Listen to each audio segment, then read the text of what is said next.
Xerath, the Magus Ascendant.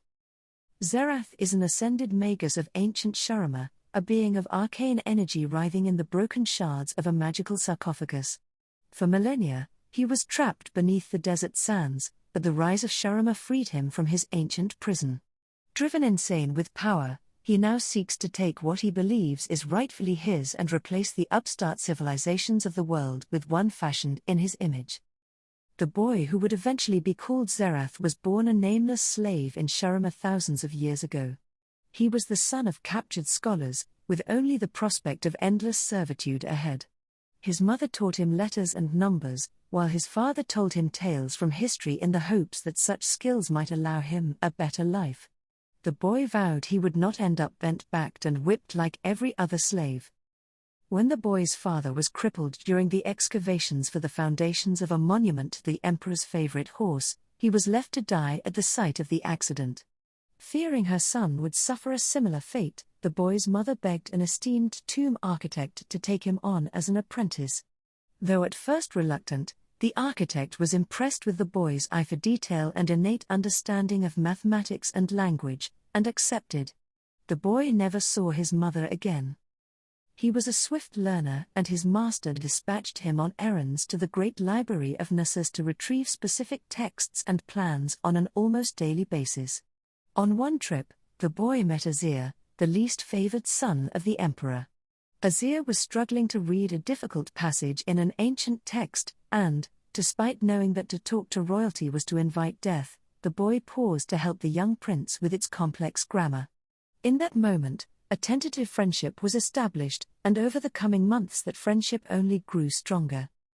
Though slaves were forbidden names, Azir gave one to the boy. He named him Xerath, which means one who shares, though that name was only ever spoken between the two boys. Azir saw to it that Xerath was appointed to his household's slaves, and made him his personal attendant. Their shared love of knowledge saw them devour texts from the library and become as close as brothers.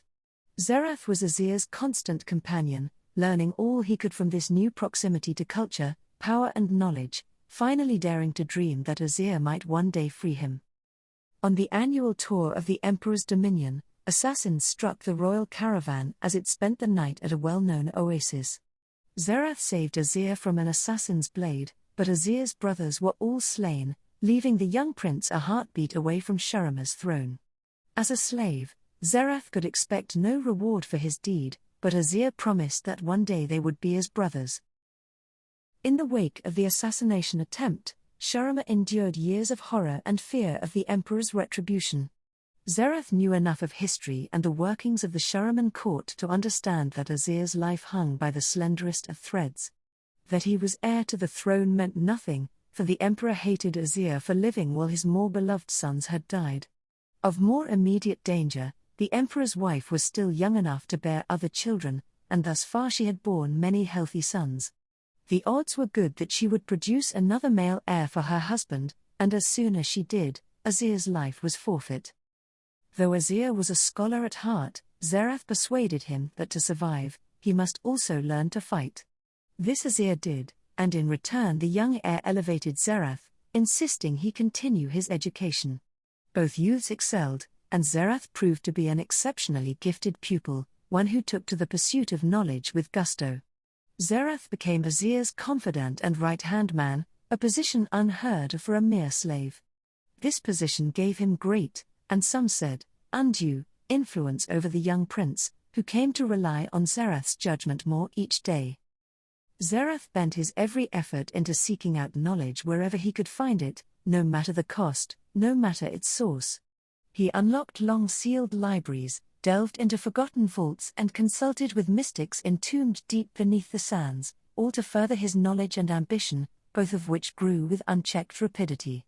Whenever the whispers around court that spoke of his delving into unsavory places grew too loud to ignore, he would find cunning means to silence them.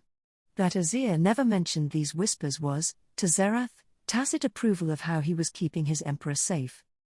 Years passed, and Xerath took ever darker steps to keep the emperor's wife from carrying a child to term, using his nascent magical abilities to corrupt every infant in the womb. Without rivals to the throne, Azir would be safe. When rumors of a curse arose, Xerath ensured they were never spoken again, and ofttimes those who had voiced such suspicions vanished without trace. By now, Xerath's desire to escape his roots as a slave had become a burning ambition to achieve power of his own, though he justified every murderous act by telling himself he was doing it to keep his friend alive. Despite Xerath's best efforts to thwart the Queen's midwives, a new Prince of Shurima was brought into the world, but on the night of his birth, Xerath used his growing magical powers to summon the elemental spirits of the deep desert and craft a terrible storm. Xerath brought bolt after bolt of lightning down upon the Queen's chambers, reducing it to burning rubble and killing the Queen and her newborn son. The Emperor rushed to his Queen's chambers, only to be confronted by Xerath, his hands ablaze with arcane power. The Emperor's guards attacked, but Xerath burned them and the Emperor to cindered skeletons. Xerath ensured that the mages of a conquered territory were blamed for these deaths, and Azir's first act upon taking the throne was to lead a brutal campaign of retribution against its people. Azir was crowned Emperor of Shurima with Xerath at his side, the boy who had once been a nameless slave. Xerath had long dreamed of this moment, and expected Azir to end slavery in Shurima before finally naming him brother. Azir did none of these things, continuing to expand his empire's borders and deflecting Xerath's overtures regarding the end of slavery. To Xerath, this was further proof of Shurima's moral bankruptcy, and he raged at Azir's breaking of his promise. Azir's face was thunderous as he reminded Xerath that he was a slave and should remember his place. Something once noble died in Xerath that day, but he bowed in supplication, outwardly accepting Azir's decision.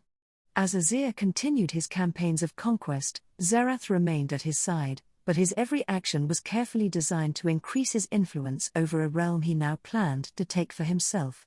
To steal an empire was no small thing, and Xerath knew he needed more power. The famous legend of Renekton's ascension revealed that a mortal did not have to be chosen by the Sun Priests, that anyone could rise up. So Xerath plotted to steal the power of ascension. No slave could ever stand upon the sun disk, so Xerath fed the Emperor's vanity, inflating his ego and filling his head with impossible visions of a world-spanning empire.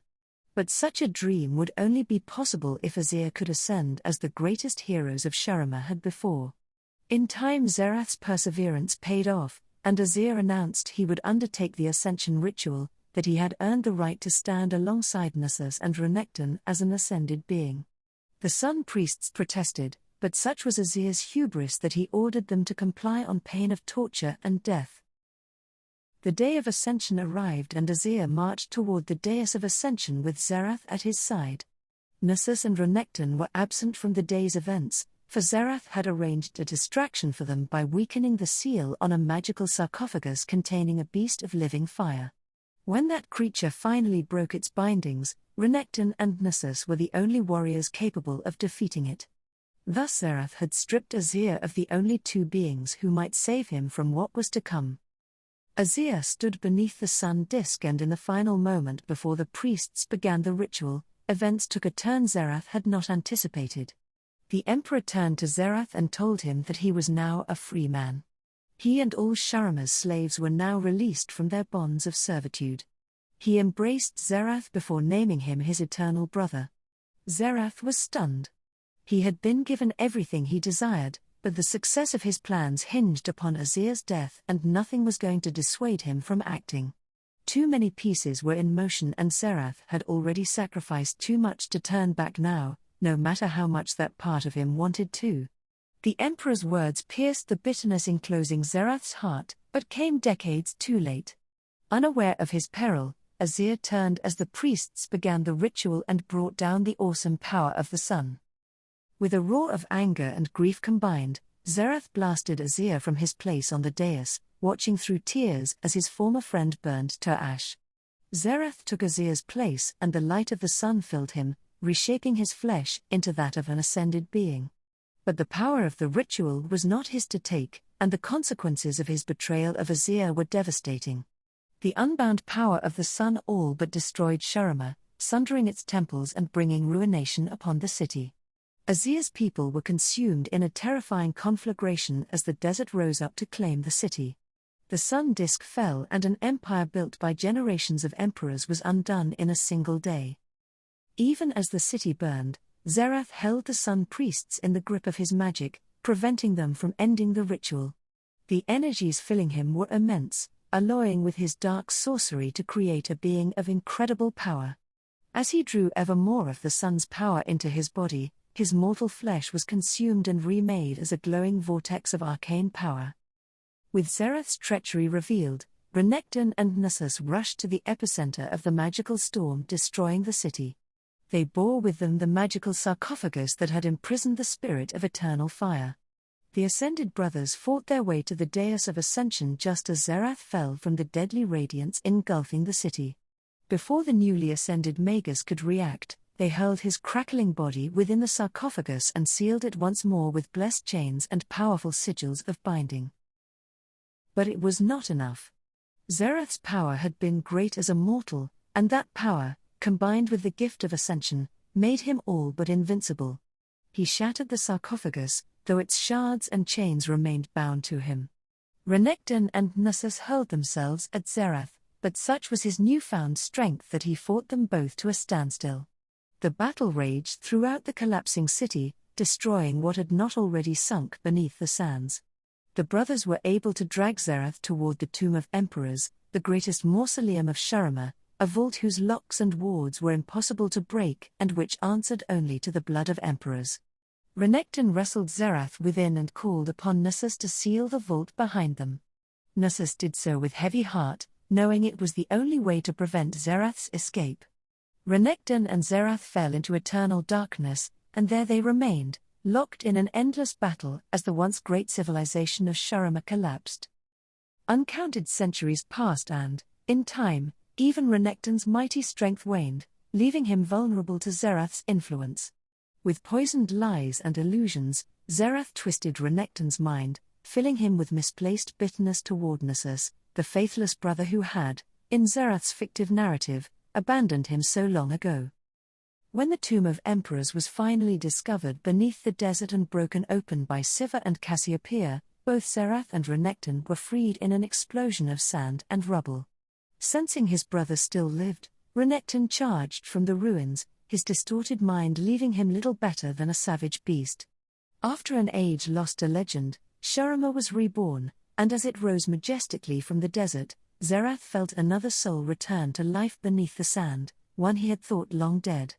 Azir was also newly resurrected as one of the Ascended, and Xerath knew there could be no peace for either of them while the other yet lived.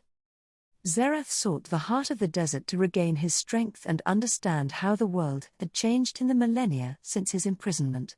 His stolen power grew with every passing moment, and he beheld a world ripe for conquest, a world brimming with mortals ready to worship at the feet of a new and terrible god. Yet for all his newfound power, however far he has come from that nameless slave boy, a part of Xerath knows he is still in chains.